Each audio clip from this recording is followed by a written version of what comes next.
अक्कलकोट उत्तर पोलीस स्टेशनच्या परिसराच्या रस्त्यावर अनेक वाहने कशीही लावलेली दिसून येत आहेत. त्यामुळे शहरात वाहतुकीची कोंडी होते. अक्कलकोट येथील श्री स्वामी समर्थ दर्शनासाठी भक्त नागरिक येत असतात. परंतु अक्कलकोट शहरात 4 ते 5 ट्रॅफिक पोलीस असून कुठे कारवाई चालू आहे? येणाऱ्या स्वामी भक्तांवर त्यांच्या गाड्यांवर कारवाई होत आहे.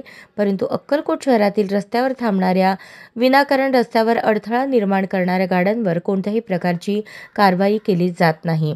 उत्तर पोलीस स्टेशनच्या हद्दीत परिसरात रस्त्यावर वाहने कशीही लावली जातात. त्यांच्यावर पोलीस यंत्रणा कधी कारवाई करणार?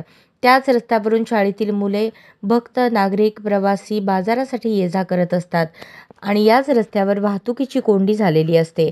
अक्कलकोट उत्तर पोलीस स्टेशनचे ट्रॅफिक पोलीस मात्र याकडे दुर्लक्ष करत आहेत. अक्कलकोट एसटी स्टँड, अक्कलकोट उत्तर पोलीस स्टेशन अनेक भागात वाहतुकीची कोंडी झालेली दिसून येते. लायसन्स आणि कागदपत्रे नसलेल्या गाड्या भाडे मारत असतात. अशाकडे ट्रॅफिक पोलीस दुर्लक्ष करून कोणतीही कारवाई करत नसल्याची भूमिका दिसून येत आहे.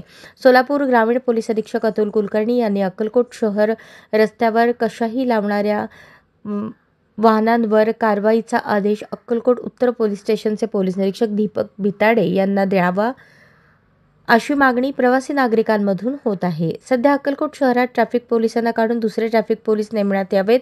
अक्कलकोट उत्तर पोलीस स्टेशनच्या हद्दीतील ट्रॅफिक पोलीस मात्र अवैध वाहतुकीकडे दुर्लक्ष करत आहेत. स्वामी समर्थांच्या दर्शनासाठी येणाऱ्या जाणाऱ्या गाड्यांवर मात्र कारवाई करत आहेत. अक्कलकोट शहरातील स्थानिक गाड्यांवर कोणतीही कारवाई केली जात नाही. अशाच नवनवीन अपडेटसाठी जनता राज्य न्यूज चॅनलला सबस्क्राईब करा, लाईक करा आणि शेअर करायला विसरू नका.